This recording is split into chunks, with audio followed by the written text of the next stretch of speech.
Pseudo का मतलब नहीं पता? सूडो का मतलब होता है नकली, प्रोटोटाइप।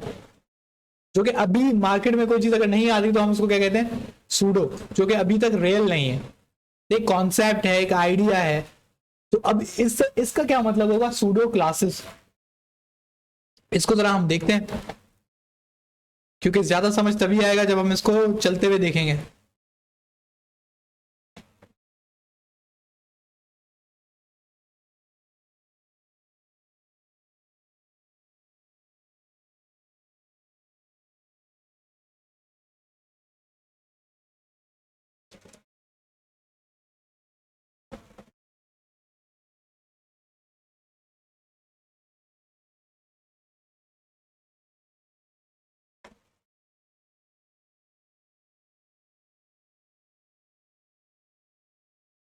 अच्छा, हम एक न्यू फाइल बनाते हैं, क्योंकि इसमें ना बहुत ज़्यादा चीज़ें आ गई हैं, और हम थोड़ा शुरू से लेके जाते हैं, क्योंकि ये बहुत ज़्यादा गिच पिच हो गया है। सही है, इसको यहीं पे रखते हैं। और आज की डेट क्या है? 31/7। बल्कि इसका नाम दे देते हैं sudo डॉट html। अब आपको पता है सबसे पहला काम क्या होगा? html का कोड। अब आप याद रखिएगा, आप एक्सटर्नल css लिख सकते हैं। अभी मैं चाहता हूं कि एक ही फाइल हो, क्योंकि ये फिर आपको ना, जब मैं इसको गूगल क्लासरूम में अपलोड करूंगा तो आपको आसानी होगी कि आपके पास एक ही फाइल होगी, इसी के अंदर इसकी css भी है, इसी के अंदर इसकी html भी है।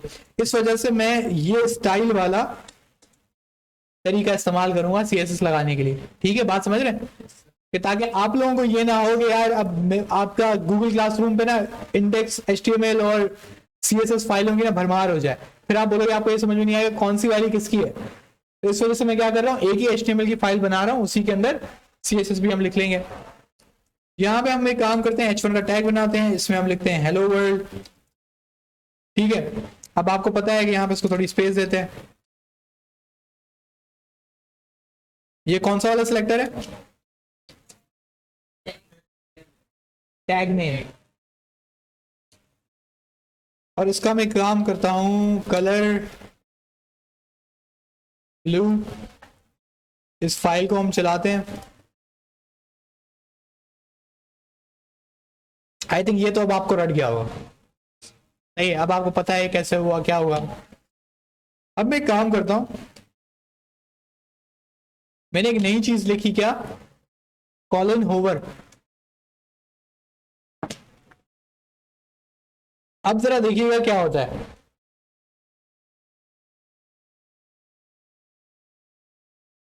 ये चीज दिख रही है? ये क्या हो रहा है कि जब आप अपने माउस की क्लिक इसके ऊपर ले जा रहे हैं, तब क्या हो रहा है कि इसका कलर बदल हो जा रहा है, चेंज हो जा रहा है। इसमें और चेंज करते हैं, हम इसका देते हैं फॉन्ट स्टाइल इटैलिक। सही है, हम इसमें और थोड़ी सी चेंज करते हैं, इसका फॉन्ट साइज दे देते हैं 10 rem। जूम बहुत ज्यादा हुआ है, 500%। चले अभी फॉन्ट साइज नहीं करते, वो मसला हो रहा है कि आपका जो फॉन्ट है वो ऑलरेडी बहुत ज्यादा जूम हुआ हुआ है, तो उसका आपको इफेक्ट नहीं दिख रहा। लेकिन आपको पॉइंट समझ आ गया होगा कि मेरा पॉइंट क्या है। एक और यहाँ पर आपकी प्रॉपर्टी है फॉन्ट फैमिली। इसको अभी हम आएंगे, ये क्या चीज है, क्यों है। ठीक है, अब देखें, ये हेलो वर्ल्ड है, तो क्या चेंज हो गया? फॉन्ट। आपने सबने एमएस वर्ड चलाया, तो एमएस वर्ड में आपने देखा है कि आप ऊपर से जाके फॉन्ट चेंज कर सकते हैं। ये वही वाला फीचर है कि वो आपका फॉन्ट बदल रहा है। लेकिन ये फॉन्ट कब बदल रहा है? जब तक आप इसके ऊपर ला नहीं रहे। अब आपको समझ आ रहा है कि वो सूडो नाम इसका क्यों रखा है हम लोगों ने। ये दिखता नहीं है, ये वहां पे है ही नहीं। कब तक? जब तक वो आप उसकी कंडीशन पूरी नहीं करते। इस वक्त क्या कंडीशन है कि आपको अपने माउस की क्लिक इसके ऊपर ले जानी है। इसको हम कहते हैं सूडो क्लासेस। अब इसको लगाने का तरीका क्या है? जहां पे आप अपना सिलेक्टर लिख रहे हैं, उसका आप लिखेंगे यहाँ पे कॉलन, और उसके बाद आप क्या लिख देंगे, सूडो क्लास। सबसे पॉपुलर और सबसे ज्यादा इस्तेमाल होने वाली सूडो क्लास कौन सी है, होवर। अगर आपको देखना है तो आप तकरीबन जो भी वेबसाइट पे जाएंगे आपको सूडो क्लास इस्तेमाल हुई भी दिखेगी। अब आप देखिए मैंने इस जनरेटर्स पे क्लिक किया, आपको फील हो रहा है थोड़ा कलर बदल रहा है इसका, सही है। यहाँ पे देखिए इनका भी कलर बदल रहा है। तो ये सारे जो काम हो रहे हैं ये इन पे इन्होंने क्या लगाया हुआ है, सूडो क्लास, और क्या लगाई हुई है, होवर। तो जब भी आप इसके ऊपर कोई चीज ला रहे हैं तो उसकी कुछ क्लासेस यानी कि कुछ प्रॉपर्टियां क्या हो जाती हैं, खुद ब खुद बदल जाती हैं। तो ये आपके पास है होवर। अब जरा जाते हैं थोड़ा इंटरनेशनल, हम अपनी जॉन टगेट की बुक खोलते हैं, क्योंकि अगेन आप जो चीज पढ़ रहे हैं कम से कम आपको ये पता होना चाहिए कि जो एक इंटरनेशनल ऑथर की बुक है उस वो चीज अगर आप इस बुक को पढ़ रहे हैं तो आपको पता होना चाहिए कि अच्छा ये चीज ये करती है। इसका मतलब है कि आप अगर इंटरनेशनली भी कोई इंटरव्यू देते हैं तो आप कॉन्फिडेंटली दे सकते हैं कि उनके पास जो बुक है वो उसमें जो भी है वो मैंने पढ़ा हुआ है। समझ रहे हैं बात को। जरा हम नीचे जाते हैं सीएसएस के सेक्शंस में। ये हो गया फॉर्म,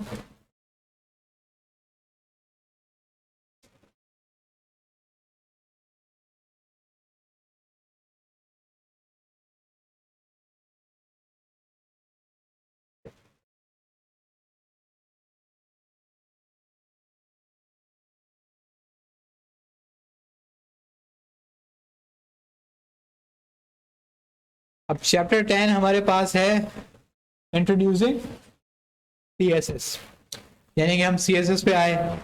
पहले पेजेस में आपको बताएगा कि भाई सीएसएस क्या है, सही है। यहाँ पे इसने बॉर्डर्स लगा के थोड़ा दिखाया हुआ है, ये मतलब दिखाने की कोशिश कर रहा है कि पहले जब आपने यही चीज HTML में बनाई थी तो इसके ऊपर कुछ भी नहीं था, अब इसने आपने थोड़ी सी CSS लगा दी है तो ये थोड़ा सा खूबसूरत लग रहा है। ठीक है, ये आपको बस दिखाने की कोशिश कर रहा है कि हम ये चीज आगे पढ़ने वाले हैं। अब यहाँ पे वो आपको बता रहा है वही साइंटेक्स जो हम साइंटेक्स पढ़ चुके हैं, कि वो आपको बता रहे हैं ये सिलेक्टर है, इस सारी चीज को वो क्या कह रहा है, डेक्लेरेशन। क्या कह रहा है, डेक्लेरेशन। अगेन ये थोड़ा अंग्रेजी के अल्फाज है, आप थोड़ा इसको सुन लें बस आपको पता होगा ये क्या होता है। ठीक है, इसको हम आपको पता है कि इसको हम प्रॉपर्टी कहते हैं और इसको हम क्या कहते हैं, वैल्यू। अब यहाँ पे वो चीज वही बता रहे हैं, प्रॉपर्टी और वैल्यू। ये थोड़ा सा इंट्रोडक्शन है सीएसएस का। अब यहाँ पे वो सबसे पहले आपको क्या बता रहे हैं कि सीएसएस कैसे लगानी है। तो उसमें सबसे पहले उसने कौन सा तरीका बताया, एक्सटर्नल सीएसएस का, और उसमें लिंक का टैग आप सबने पढ़ा और आपने href के थ्रू लगाया और rel ऑटोमेटिकली स्टाइल शीट लगा हुआ आया था। ये बात सबको याद है। इससे एक और चीज का नाम लिया, टाइप। क्या आपने टाइप किया था, आपने टाइप नहीं किया तो हम टाइप को करके देख लेते हैं भाई टाइप में क्या होता है। हमने बोला सीएसएस,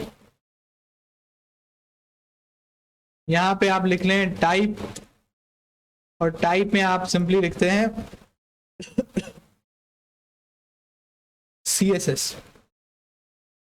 सही, ये प्लेन टाइप टेक्स्ट सीएसएस है, लेकिन इसको लिखने का जरूरत नहीं है क्योंकि उसको पता है जब आपने इसको डिक्लेयर कर दिया ये क्या चीज है, स्टाइल शीट, तो आप सिर्फ ये दो टैग मेजर होते हैं। क्योंकि अगर आपको पता होगा ये वाला जो VS कोड जो आपको ये चीज लिख के दे रहा है ना, ये स्टैंडर्ड है, इसका मतलब इंडस्ट्री इसी को फॉलो करती है, तभी उसने ये किया है। तो ये डिक्लेरेशन आपको पता है, तो हमें ये चीज मतलब आपको आती है, ये वाला टॉपिक आपको आता है। जब और नीचे गए तो उसने बोला इंटरनल सीएसएस। अब इंटरनल सीएसएस उसने पहले कौन सा नाम लिया, स्टाइल। स्टाइल आप सबको पता है कैसे यूज होता है। उसके बाद ये आया है CSS सिलेक्टर्स। आई थिंक हम पहले दिन से इसी पे ही बहस किए जा रहे हैं, CSS सिलेक्टर्स। अब उसने सबसे पहले किसका नाम लिया है, यूनिवर्सल सिलेक्टर। उसके बाद क्या है, टाइप सिलेक्टर। ये type selector basically tag name selector को ही कहता है। अगर आप इसको साइड में बिल्कुल आखिर में देखें तो उसने लिखा हुआ है H1 H2 H3, सही है। उसके बाद आपने क्लास सिलेक्टर पढ़ा था, क्लास सिलेक्टर उसने ये बताया हुआ है, डॉट लगा के क्लास की पहचान है। उसके बाद उसने आईडी सिलेक्टर बताया, आईडी सिलेक्टर आपको पता है हैश आता है। उसके बाद उसने चाइल्ड सिलेक्टर बताया, चाइल्ड और डिसेंडेंट सिलेक्टर, अभी अभी मैंने आपको थोड़ी देर पहले इसका मतलब समझाया कि दोनों का एक ही काम है, पेरेंट चाइल्ड रिलेशनशिप। बात समझ आ रही है? तो चाइल्ड सिलेक्टर में आपको बता रहे हैं भाई एरो इस्तेमाल करो। इसने इसको चाइल्ड बोला, इसको डिसेंडेंट बोला, किसी को उसका फर्क पता है? चाइल्ड और डिसेंडेंट में क्या फर्क है? चाइल्ड कौन होता है? बच्चा। डिसेंडेंट कौन होता है? नहीं, चाइल्ड आपका बच्चा होता है और डिसेंडेंट आपकी नस्ल होती है। डिसेंडेंट में आपका बेटा भी आ गया, आपके बेटे का बेटा भी आ गया, उसका बेटा भी आ गया, मतलब जितनी नस्ल चल रही है वो आप क्या हो गई आपकी डिसेंडेंट। सही है?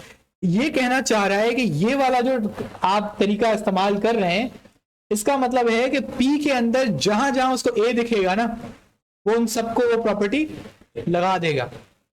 और चाइल्ड सिलेक्टर में वो कह रहा है कि एल के अंदर जो पहला ए होगा वो सिर्फ उस पे वो चीज लगाएगा।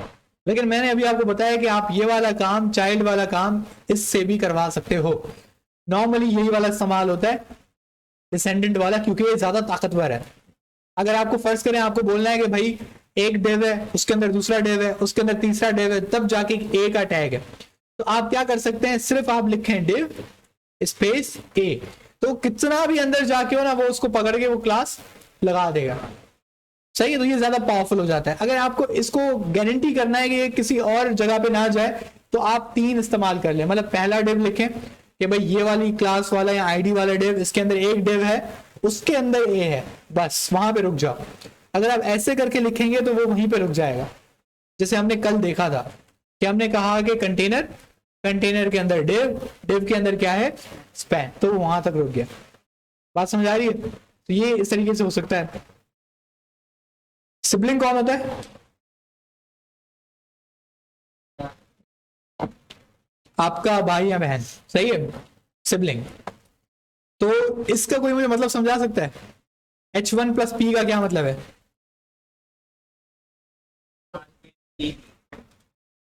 दोनों को एक साथ। दोनों एक साथ।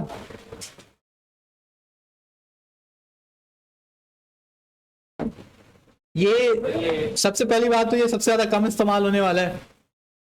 सही है? शायद ही आपके पास कोई ऐसा मौका आएगा, क्योंकि HTML में अगर ज्यादा पंचायत आप क्यों लोगे?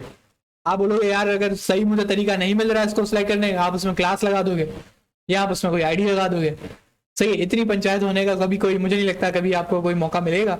लेकिन इसका मतलब ये है कि H1 का सिबलिंग है कौन? P। मतलब जो भी H1 का सिबलिंग P है उस पे ये प्रॉपर्टी लगा दो। लगेगी किस पे? P पे, H1 पे नहीं, क्योंकि P H1 का सिबलिंग है, लेकिन डायरेक्ट सिबलिंग। प्लस का मतलब होता है डायरेक्ट सिबलिंग। डायरेक्ट सिबलिंग का मतलब है कि देखो H1 P P P, अब H1 के कितने सिबलिंग्स हैं? 3। लेकिन वो लगाएगा किसको?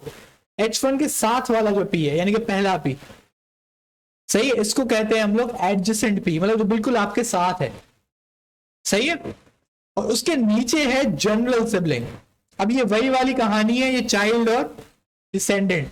अब जनरल सिबलिंग में वही वाली बात आ गई कि भाई इसका जो भाई बहन है ना, सब पे लगा दो। अब जनरल में इससे सिर्फ उसकी नोटेशन थोड़ी सी अलग है। वो क्या है? ये आपको पता है बटन कहाँ होता है? ये डेल्टा कहाँ होता है? टैब के ऊपर या एस्केप की के नीचे। आपका जो एस्केप बटन होता है ना, बिल्कुल डायरेक्टली उसके नीचे होता है। ये आपका लैम्डा कहलाता है। आई थिंक विंडोज में इसका यूज ज्यादा नहीं होता, ये लिनक्स में बहुत इस्तेमाल होता है। लिनक्स में इसका मतलब होता है होम। वैसे आपको ये बात पता होने की जरूरत नहीं है, लेकिन इंशाल्लाह आप जब आपको ये प्रोग्रामिंग वगैरह आपकी थोड़ी अच्छी हो जाए, तो आप विंडोज छोड़ के आप किस पे आए? लिनक्स पे। तो आपको पता लगेगा कि जब प्रोग्रामिंग होती है ना, वो लिनक्स पे क्यों की जाती है। क्योंकि विंडोज आपको बहुत चीजों में मसले मसाइल पैदा करता है। ये एरर, वो error, permission not, permission denied, ये मसला, वो मसला। लेकिन जो लिनक्स होता है उसमें आप सूडो की कमांड लगाएं, खत्म। जनरल सिबलिंग, जनरल सिबलिंग है कि सारे जो उसके बहन भाई हैं उस सब पे प्रॉपर्टी लग जाती है। ठीक है? अब यहाँ पे थोड़ा सा वो आपको CSS का कोड दिखा रहा है। अच्छा इसने देखें ये थोड़ी सी एक टेक्निक लगाई, ये तो खैर अब बहुत आसान है आप लोगों के लिए, कि एक पूरी लाइन लिखी हुई है, उसके अंदर सिर्फ उसने किसको कलर किया है, डजन्स और पोटैटो को। आप ये कैसे कर सकते हैं, स्पेन लगा के। आप स्पेन को कोई क्लास दे दें, कोई आईडी दे दें, लेकिन आपको यहाँ पे दिख रहा है कि डजन्स का प्रॉपर्टी अलग है और पोटैटो की अलग है, तो ये बेसिकली आईडी का काम है, यहाँ पे क्लास नहीं होगी। लेकिन आप क्लास इस्तेमाल कर सकते हैं, हो सकता है आपने इसको अलग क्लास दे दी और इसको अलग क्लास दे दी, ये आपका आप खुद का तरीका है कि आप किसको ज्यादा फॉलो करते हैं और जो आपको ज्यादा इजी लगता है। मैं नॉर्मली रिकमेंड करता हूँ जो पहला पहला टैग होता है ना, जो जिसको हम कंटेनर का नाम दे देते हैं, यानी कि पहला डिव, उसको आप आईडी दें डिव, या सॉरी कंटेनर आईडी दें। बाकी जो उसके अंदर आप जो काम करें वो किसके थ्रू करें, क्लासेस। क्लासेस आईडी ज्यादा यूज ना करें तो बेटर है, क्योंकि अगर आपने कहीं पे भी गलती से एक आईडी 2 दफा इस्तेमाल कर ली तो ये आपका एक टेक्निकल फॉल्ट हो जाता है आपके कोड में। अगर आपने एक क्लास 2 बार इस्तेमाल कर ली तो ये तो पॉसिबल है, सही, आपको कोई कुछ कहेगा नहीं। आपने इनहेरिटेंस का रूल भी पढ़ा था, इनहेरिटेंस का रूल हमने चलते हुए भी देखा था कि डिव के अंदर 5 स्पैन दे, हमने सिर्फ डिव को ब्लू कलर दिया और सबका कलर क्या हो गया, ब्लू। तो मैंने बोला था वो किस चीज की प्रॉपर्टी है, इनहेरिटेंस। इसको हमने क्या नाम दिया था, इनहेरिटेंस। इसका हमने कल देखा, याद है ये कल हुआ था। अब ये एक क्वेश्चन पूछ रहा है why use external style sheets, इसका हमने क्या रीजन सुना था, कोड क्लीन रहता है, आपकी सीएसएस अलग फाइलों में होती है, आपकी सीएसएस जब बहुत ज्यादा बढ़ने लग जाती है तो आप नहीं चाहते कि आपकी वो सीएसएस एचटीएमएल की फाइलों को कचरा कर दे, क्योंकि सीएसएस नॉर्मली आपकी hundreds of lines of code पे जाती है, ठीक है, बहुत ज्यादा लंबी जाती है। तो वो उसके लिए हम उसको क्या कहते हैं, एक्सटर्नल रखते हैं, कि ताकि कोड थोड़ा क्लीन हो।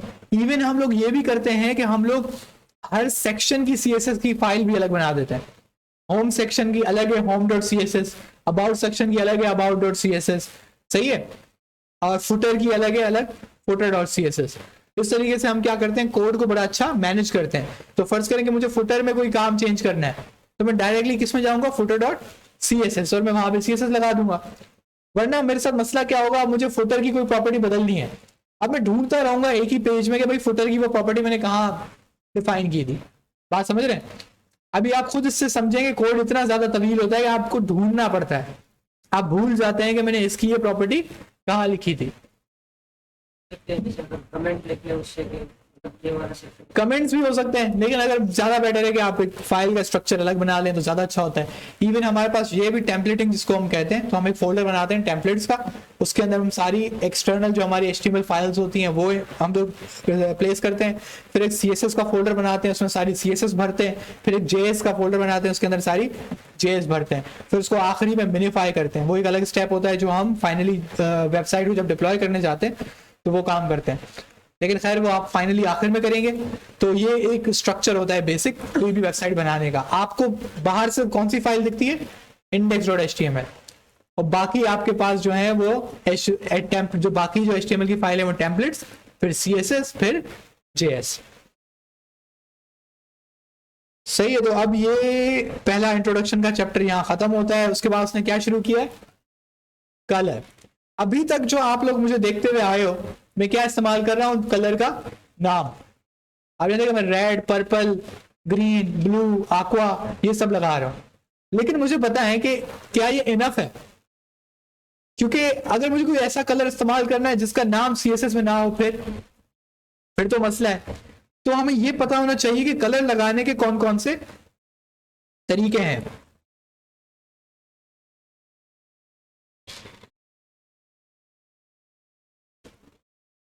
अच्छा ये वाला इसने सिंपल, ये बुक बड़ी अच्छी बुक है। आप नॉर्मली इसमें ज्यादातर हर चीज नहीं पढ़ते, लेकिन जो इंपॉर्टेंट पॉइंट्स हैं वो आप पढ़ लें तो बेटर है। अब देखिए उसने क्या किया कि वो जब आपको कलर लगाना सिखा रहा है तो पहले आपको ये भी बता रहा है कि कलर बनता कैसे है, कंप्यूटर स्क्रीन पे कलर कैसे बनता है। तो उसने क्या बताया कि रेड, ग्रीन और ब्लू, आपके स्क्रीन पे जितने भी आपको कलर दिखते हैं वो सिर्फ इन 3 कलर से मिलके बनते हैं। ठीक है, आपका ये जो प्रोजेक्टर है इसके अंदर 3 तरह की लाइट्स होती हैं, एक रेड लाइट, एक ग्रीन लाइट और एक ब्लू लाइट, जिसकी मदद से वो ये सारा आपको स्क्रीन बना के दिखा रहा है। अगर आप नोट करेंगे इसका जो टेक्सचर है वो हल्का सा रेडिश है। वो इसीलिए है कि इसकी सेटिंग्स में से किसी ने वो जो रेड का जो परसेंटेज है वो थोड़ी क्या कर दी है, बढ़ा दी है। इससे हमें ये भी अंदाजा हो रहा है कि वाकई ही इन तीन कलर्स का मिक्सचर है। अब ये जो आपको बता रहा है, ये तीन चीजें, आरजीबी वैल्यूज, हेक्स कोड्स और कलर नेम्स, ये तीन तरीके हैं जिसके जरिए आप सीएसएस के अंदर कलर्स लगा सकते हैं। हमने अभी तक जो चीज इस्तेमाल की है वो कौन सी है? Colour names. और ये आपको नीचे बता रहा है कि there are 147 colour name supported by browsers. अब ये ब्राउजर क्यों कह रहा है, ये सीएसएस क्यों नहीं कह रहा है? क्योंकि सीएसएस चलाएगा कौन? ब्राउजर। अगर ब्राउजर को ही नहीं पता कि आपने लिखा है मर्जेंडा ब्राउन, अब ब्राउजर को नहीं पता कि मर्जेंडा ब्राउन क्या है, आप सीएसएस में तो लिख के सेव कर दोगे, लेकिन क्या वो ब्राउजर को समझ आएगी? नहीं, क्योंकि ब्राउजर नहीं जानता कि मर्जेंडा ब्राउन क्या है। हाँ, आप ब्लू लिखेंगे तो उसको पता है कि ब्लू क्या है, वो ब्लू रीड कर लेगा और आपको ब्लू कलर दिखा देगा। उसके बाद एक पॉपुलर फॉर्मेट है, वो कौन सा है? RGB values. अगर आप यहां पे आए और आप सीएसएस में देखते हैं ये डब्बा बना हुआ होता है, आप इस कलर के डब्बे पे आप क्लिक रखें तो ये चीज खुल के आ जाती है। आप ऊपर देखें क्या लिखा हुआ है, आरजीबी ब्रैकेट 00255। तो हम लिखते हैं आरजीबी 0,0,255। तो आप देख रहे हैं वो कौन सा कलर बन गया? ब्लू। आरजीबी का मतलब रेड, ग्रीन, ब्लू। और ये वैल्यूज का क्या मतलब है, किसी को पता है?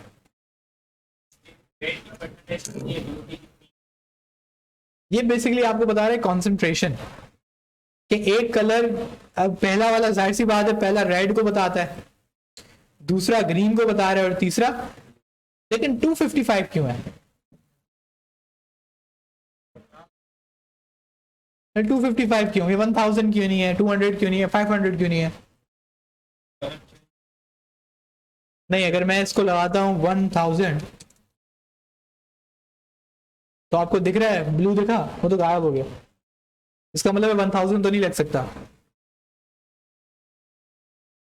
तो हमारे पास एक रेंज है, सही है, कि आप कंसंट्रेशन यानी कि कलर कितना डार्क होगा उसकी एक कंसंट्रेशन है, उसका एक रेंज है। वो रेंज कहां से शुरू होती है? 0 से, और वो कहां पे खत्म होती है? 255 पे। सही है। आपकी जो भी इमेजेस बनी हुई होती हैं, जो आप इमेज देख रहे हैं, अब हमारे पास ये स्क्रीन पे इमेज दिख रही है, बुक का एक पेज है जिसकी इमेज है। अभी जो बुक के पेज की जो इमेज है ना, इसको भी अगर मैं रीड कराऊंगा ना पाइथन के कोड में, तो मुझे इसके कलर्स किस में मिलेंगे? 0 से लेके 255 की रेंज में। ये बात आपको समझ आ रही है? हर कलर की रेंज यही होती है तीनों की। हम करते हैं कि इसको हम कर देते हैं 0। कौन सा कलर आया? ब्लैक। क्योंकि जब कोई कलर नहीं है तो कौन सा कलर है? ब्लैक। लेकिन अगर मैं इसको फुल कर दूं तो इसको मैंने 255 कर दिया, इसको मैंने 255 कर दिया, इसको मैंने 255 कर दिया, तो कौन सा कलर आया? व्हाइट। रेनबो तो सबने देखा है। आपको ये भी पता हो फिजिक्स, कौन सी क्लास, फर्स्ट ईयर फिजिक्स में कौन कौन है? फर्स्ट ईयर में कौन कौन है? फर्स्ट ईयर में कोई तो होगा। रिफ्रैक्शन किसी ने पढ़ी है? प्रिज्म एक्सपेरिमेंट किया था? डिस्पर्शन ऑफ लाइट किसी ने पढ़ी थी? वेवलेंथ किसी को याद है? वेवलेंथ। देखिए, फिजिक्स ऐसा सब्जेक्ट है जो आपके आसपास में जो चीजें हो रही है ना, वो उसको एक्सप्लेन करता है। सही है। ये हमारी बदकिस्मती है कि जो हमारे फिजिक्स के टीचर होते हैं, वो उनके दिमाग में चलता ये रहता है कि भाई ये टॉपिक है, ये पेपर में आएगा, पेपर में ये बेटा ये लिख के आ जाना, फुल नंबर आ जाएंगे। अबे भाई वो टॉपिक है क्या, ये तो बताओ। सही है।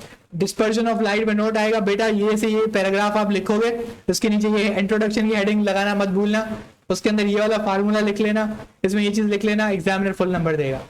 उनका पढ़ाने का मकसद पढ़ाना नहीं होता, पेपर पास कराना होता है।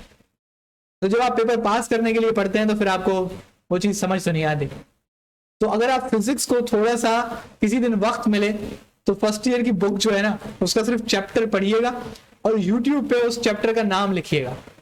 तो यूट्यूब पे वो 5-10 मिनट की वो आपको वीडियो बताएगा, कोई इंडियन होगा जो आपको वो पूरा चैप्टर 15 मिनट में समझा देगा कि वो चीज क्या है, क्यों है, कैसे है।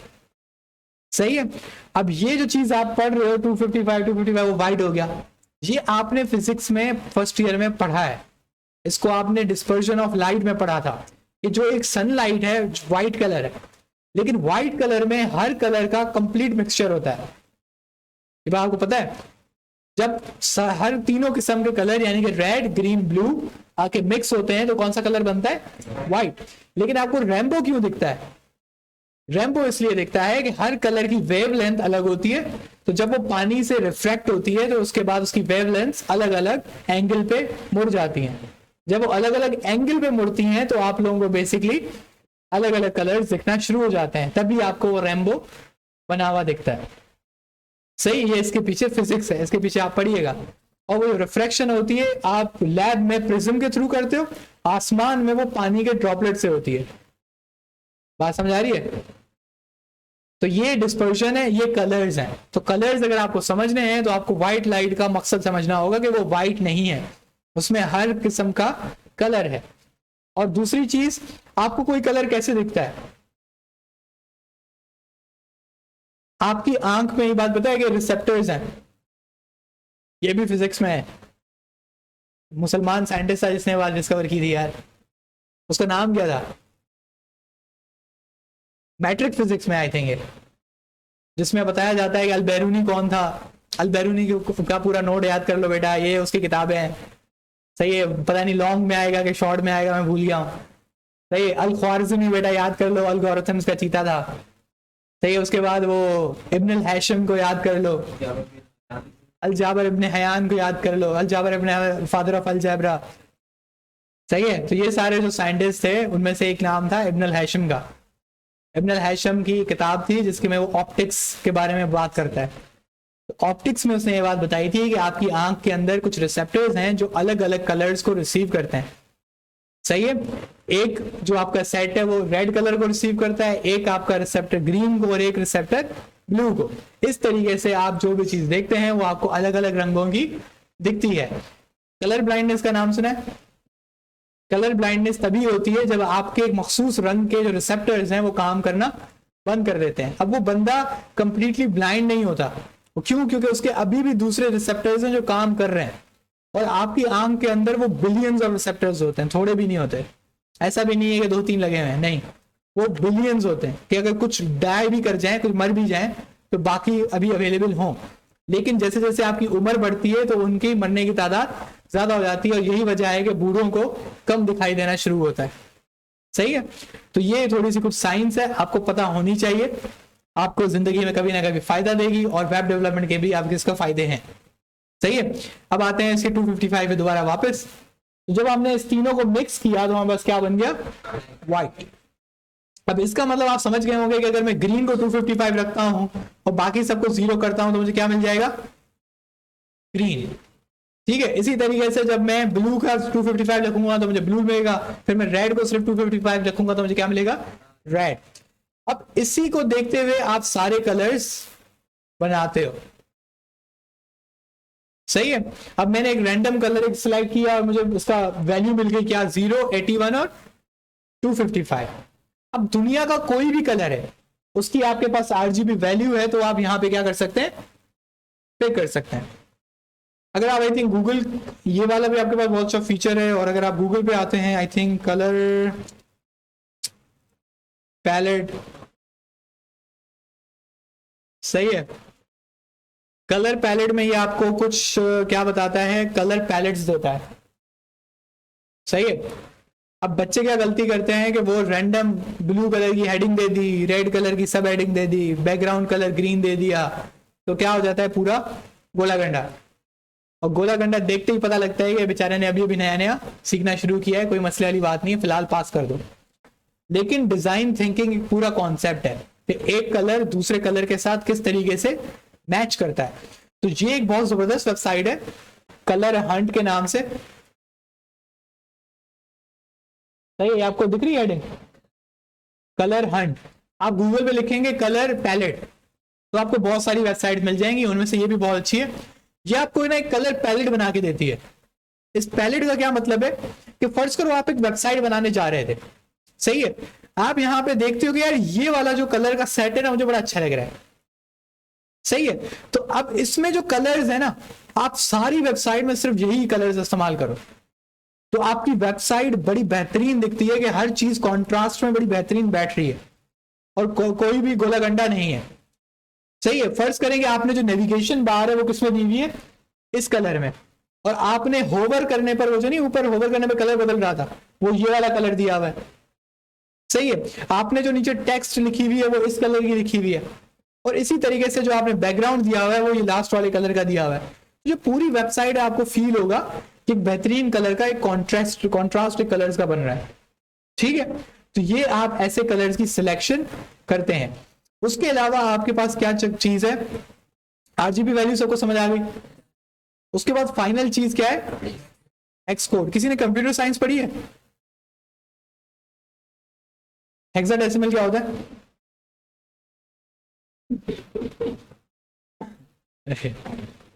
अच्छा, हेक्सा का मतलब क्या होता है?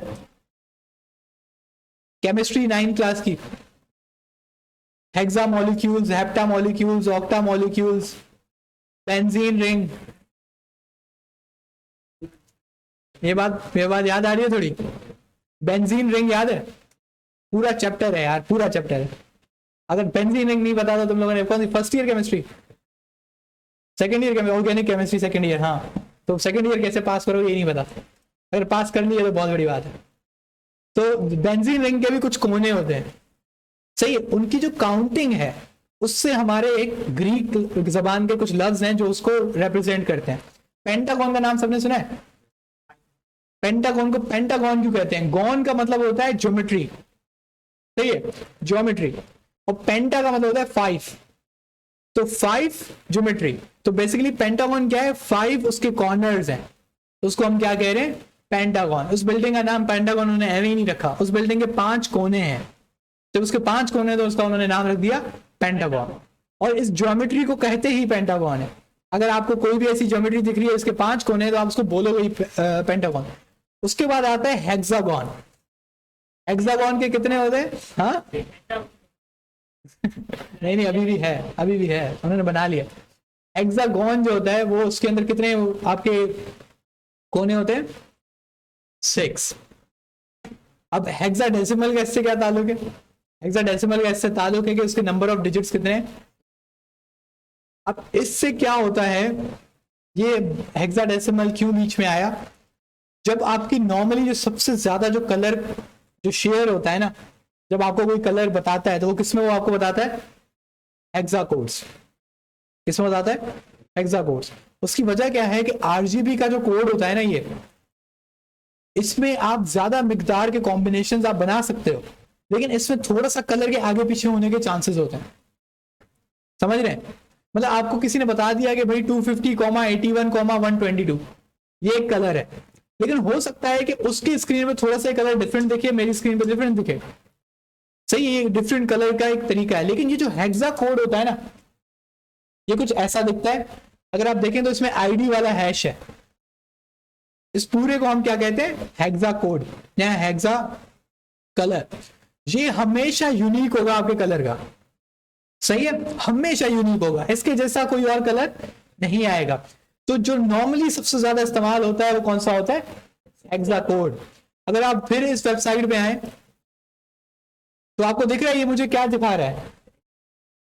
Hexa code #5800FF। अगर मैं आता हूं इस पूरे आरजीबी को डिलीट करता हूं और मैं यहां पे क्या पेस्ट कर देता हूं? Hexa code. तो यहां पे देखें क्या बन गया मेरा? पर्पल किस्म का कलर है, लेकिन ये थोड़ा अलग शेड है, सही। अभी अलग किस्म का शेड किस वजह से आया? क्योंकि ये इसका मैंने क्या इसको दिया है? Hexa code. बात समझ आ रही है? तो हर कलर का आपके पास हेक्सा कोड अवेलेबल है। अब आप देख रहे हैं कि ये वही वाला कलर है जो हमें वहां पे दिख रहा है, एग्जैक्ट सेम कलर। आपको जब भी कोई डिजाइनर कलर देगा, हमेशा वो उसको किस में देगा? हेक्सा कोड्स में देगा। वो आपको सबसे पहले यूआई यूएक्स डिजाइन देता है फिग्मा पे। फिग्मा पता है किसी को? वो आपको डिजाइन देता है फिग्मा पे, और फिग्मा जो है वो आप लोगों को जो कलर शेयर करता है वो करता है हेक्सा कोड। सो आपको हेक्सा कोड सबसे ज्यादा दिखने को मिलेंगे और सबसे ज्यादा आप इस्तेमाल भी वही करोगे, ठीक है। तो ये सारी बहस थी हेक्सा कोड्स और कलर्स और थोड़ी बहुत साइंस, ठीक है।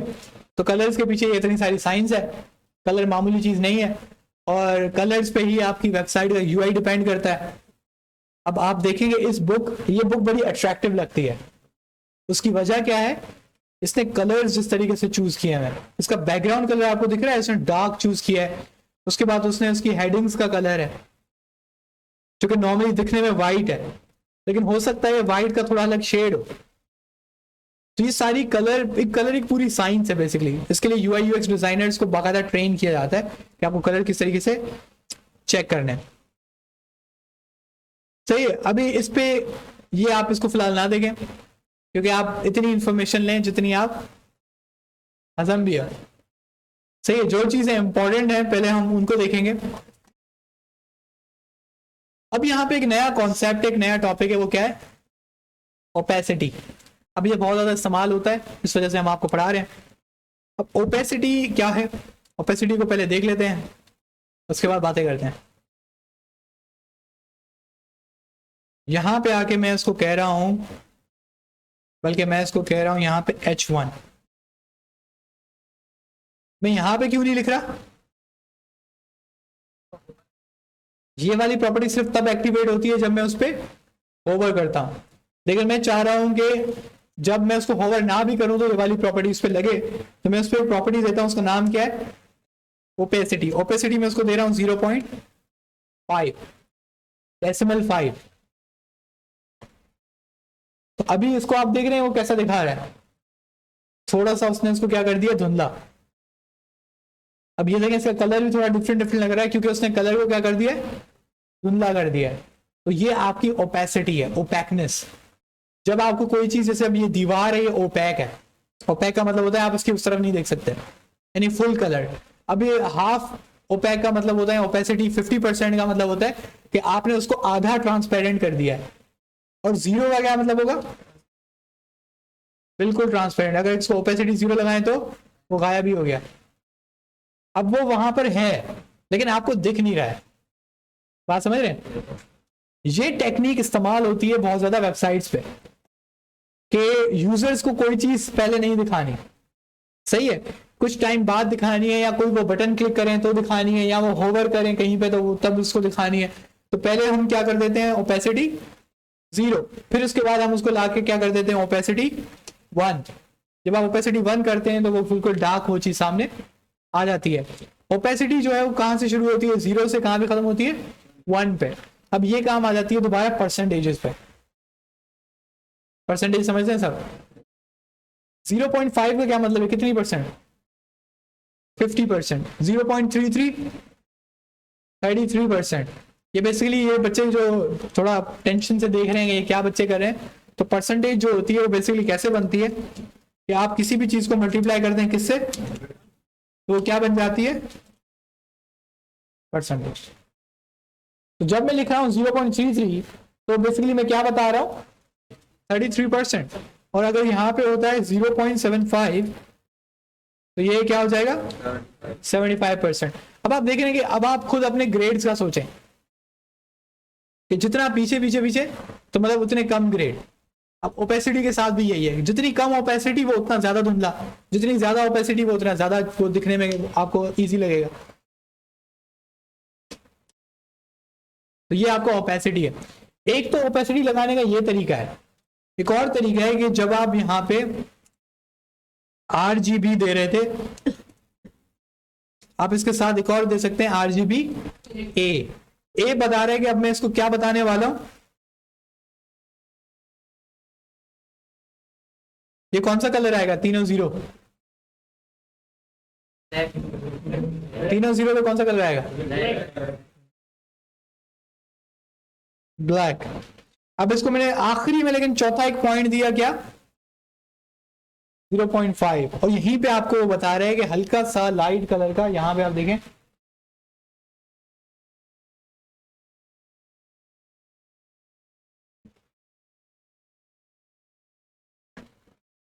आपको यहाँ पे ऊपर दिख रहा है कि हल्का सा लाइट है,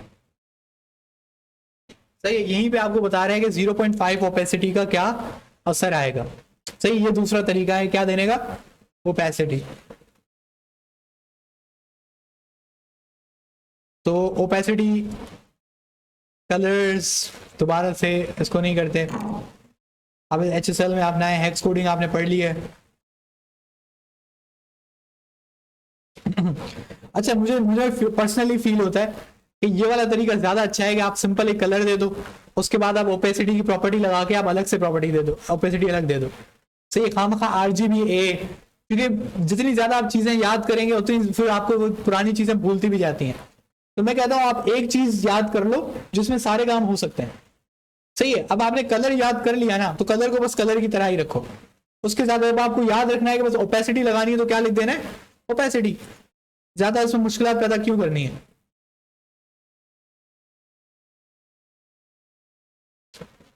तो ये हमारा बेसिकली कलर का चैप्टर है। इसके बाद अब वो क्या शुरू कर रहा है, टेक्स्ट। जिस तरीके से HTML में हमने शुरू किया था, टेक्स्ट। अब मजे की बात है, टेक्स्ट में आप काफी चीजें पढ़ चुके हो, सही है। लेकिन अब कुछ चीजें हैं जो मैंने अभी यूज की हैं थोड़ी देर पहले, और वो क्या चीज है, फॉन्ट फैमिली। फॉन्ट फैमिली की दो तरह की सबसे बड़ी कैटेगरीज होती हैं, एक कहलाती है सेरिफ और एक कहलाती है सैंस सेरिफ। इस सबको हम डिलीट करते हैं क्योंकि अब हम क्या पढ़ रहे हैं, फॉन्ट फैमिली। इसको थोड़ा सिंप्लीफाई करते हैं, क्योंकि कोई भी नई चीज हम सीखें तो उसको जितना सिंपल करके सीखें उतना अच्छा है, ज्यादा अच्छा है। तो प्रॉपर्टी का नाम क्या है, फॉन्ट डैश फैमिली। अभी हम इसको थोड़ा एक्सप्लेन करते हैं कि फॉन्ट फैमिली क्यों है। फॉन्ट फैमिली का मतलब है कि बहुत ज्यादा, बोले कि फैमिली होगी। ये सिर्फ फॉन्ट नहीं है, फॉन्ट फैमिली है, इसको भी हम देखेंगे। लेकिन पहले हम सिंपल इस पे लगाते हैं सेरिफ। कौन सी, क्या ये वही है जो नॉर्मल होती है, कोई चेंज है इसमें। दूसरी क्या है, सैंस डैश सेरिफ। इसमें कोई फर्क है, देखें सेरिफ जो लफ्ज है ना, इसका मतलब है एजेस। क्या मतलब है, एजेस। और सांस का मतलब है कि नो। तो सैंस सेरिफ का क्या मतलब हुआ, नो एजेस। और सेरिफ का मतलब हुआ एजेस। जब आप लिख रहे हो सेरिफ, तो आप देखें अब ये एच की ये देखें पॉइंट, सही है, ई की ये पॉइंट, एल में ये पॉइंट, डब्ल्यू के ऊपर ये पॉइंट आ गई है, सही है। यहां पे आर का ये जगह देखें, और ये डी के आखिर में देखें, तो ये पॉइंट ही हो गया है हर जगह से। क्यों, क्योंकि सेरिफ का मतलब ही यही है, एजेस के एज निकाल देता है। और सैंस सेरिफ का क्या मतलब है, नो एजेस। अब आप देखें उसकी एजेस उसने काट दी, प्लेन डब्बे शब्बे बने हुए। बात समझ आ रही है। तो ये दो तरह की मेन कैटेगरीज होती हैं फॉन्ट की। फॉन्ट की अगर आपसे कोई कैटेगरी पूछे तो आप बोलेंगे दो हैं, कौन सी, सेरिफ और सैंस सेरिफ। अब जो दूसरे फॉन्ट है ना जो आप नॉर्मली इस्तेमाल करते हैं, Monotype, Corsiva, Arial, Times New Roman, तो ये सारी जो आपकी ये हैं, दूसरी सबसे ज्यादा कौन सी चलती है, आई थिंक एरियल सबसे ज्यादा है। तो ये वाली जो आपकी जो फॉन्ट है ना, ये क्या है, इन दोनों में से किसी एक कैटेगरी की सब क्लास होती है, ठीक है। अब जैसे कि हम कौन सी इस्तेमाल कर रहे हैं फिलहाल, एक हमारे पास एक बहुत पॉपुलर है जो कि नॉर्मली रिसर्च पेपर किसी ने बनाया हुआ, थीसिस, रिसर्च पेपर, असाइनमेंट अगर आप करें तो उसमें आपको बताते हैं कि आपका कौन सा आपको यूज करनी चाहिए, टाइम्स न्यू रोमन। ये एक हमारी स्टैंडर्ड रिसर्च पेपर्स की फॉन्ट है, और ये कुछ ऐसा दिखता है। तो ये किस फैमिली का हिस्सा है, ये सेरिफ फैमिली का हिस्सा है। ये किस फैमिली का हिस्सा है, सेरिफ, ठीक है। इसके बाद हमारे पास कौन सी है,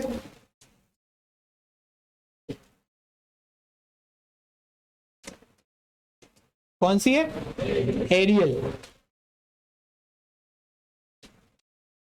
अब एरियल किस फैमिली का हिस्सा है, सैंस सेरिफ। अब बात आती है कि इसको फैमिली क्यों कहा, क्योंकि नॉर्मली जब आप फॉन्ट कोई देते हो तो वो फॉन्ट सिर्फ एक नहीं देते, आप उसमें 2 या 3 या 4 एक लाइन ऑफ फॉन्ट दे सकते हो। अब जैसे कि आपने एरियल दिया, तो एरियल किसका फॉन्ट है? Sans serif. तो कॉमा देके आप कौन सा देंगे? Sans serif. कोई फर्क नहीं आएगा, लेकिन इसका मकसद क्या है? इसका मकसद ये है कि अगर किसी ब्राउजर के पास एरियल नहीं हुई तो वो कौन सी लगा देगा? Sans serif. क्योंकि सैंस सेरिफ एक ऐसा लफ्ज है कि वो ब्राउजर को कहता है भाई सैंस सेरिफ कैटेगरी की तुम्हारे पास जो फॉन्ट है ना वो लगा दो। तो ब्राउजर के पास इन दोनों फैमिली की फॉन्ट कोई ना कोई होती है, लेकिन हो सकता है कि जो आपने ये वाला नाम लिया वो उसके पास ना हो। अगर आप ये सेकंड ऑप्शन नहीं देंगे तो हो सकता है कि आपका कोड ब्रेक हो जाए और किसी ब्राउजर में आपका वो स्टाइलिंग अजीब अजीब हो जाए। तो इस वजह से हमेशा आप क्या देते हैं? एक फैमिली बताते हैं फॉन्ट की कि भाई ये पहला वाला ना हो तो दूसरा वाला लगा देना। इसी वजह से आपको ये चीज समझना जरूरी है कि कौन सा फॉन्ट किसकी फैमिली में आता है। अब उसको पहचानने का क्या तरीका है कि अगर उसकी पॉइंटिंग है, एजेस हैं, तो वो कौन है? सेरिफ। उसकी एजेस नहीं है तो वो कौन है? Sans serif. इसी के अलावा जब हमने वो टाइम्स न्यू रोमन लगाई थी तो उसका आप समझ गए होंगे, जब मैं टाइम्स न्यू रोमन लगाऊंगा तो उसके आखिर में मैं क्या दूंगा? सेरिफ। नॉर्मली क्या होता है कि जो आपकी जनरल फॉन्ट होती है ना, जो जनरल फॉन्ट होती है वो कैसे आती है? वो आपको ये 3 ऑप्शंस देता है VS कोड। ये VS कोड ने ऑटोमेटिकली दे दिया है। अच्छा, एरियल ना मिले तो कौन सा लगाओ? हेल्वेटिका। हेल्वेटिका ना मिले तो सैंस सेरिफ। इसी तरीके से देखते हैं कि उसने टाइम्स न्यू रोमन में क्या क्या रखा हुआ है। उसने बोला यार मुझे कौन सी चाहिए? अगर ये ना मिले तो टाइम्स, ना मिले तो सेरिफ। ये सीक्वेंस। बात समझ आ रही है? इस वजह से हम इसको क्या कहते हैं? Font family. अब देखते हैं कि इसने आगे ये चीज बताई हुई है तो ठीक है, वरना हम लोग इसको और कंटिन्यू करेंगे। अच्छा नहीं बताई हुई, लेकिन मैं आपको पढ़ाऊंगा ये चीज। अब देखें VS यानी कि ब्राउजर्स में VS कोड में मसला ये कि हर किस्म का फॉन्ट तो नहीं होता। देखिए एरियल, टाइम्स न्यू रोमन, तो ये तो बेसिक फॉन्ट है। लेकिन जब आप कोई वेबसाइट देखते हैं, कोई भी वेबसाइट अगर आप खोलें तो आपको फील होता है कि इनका जो फॉन्ट होता है ना, हर वेबसाइट का डिफरेंट डिफरेंट आ रहा होता है। अगर आप इस पर आए तो ये कोई अलग सा फॉन्ट है, सही है। आप इस पर आए तो इनका ये बेसिक फॉन्ट है वैसे, सही है। ये भी बेसिक फॉन्ट है, लेकिन बताने का मकसद ये है कि आपके पास हाँ ये डिफरेंट फॉन्ट है। अब इन्होंने ये लगा आपको रहा है कि नॉर्मल फॉन्ट है ये, लेकिन ये डिफरेंट है। अब ये क्या करते हैं कि आप अपना फॉन्ट भी लगा सकते हैं, मतलब आप अपना फॉन्ट बनवाएं वो भी लगा सकते हैं, या आप कोई बने बनाए जो दूसरे लोगों के फॉन्ट है वो भी इस्तेमाल कर सकते हैं। जैसे आप लिखेंगे गूगल फॉन्ट्स, तो गूगल फॉन्ट्स एक पूरी वेबसाइट है जिसमें वो आपको अलग अलग तरह के फॉन्ट्स दिखाता है।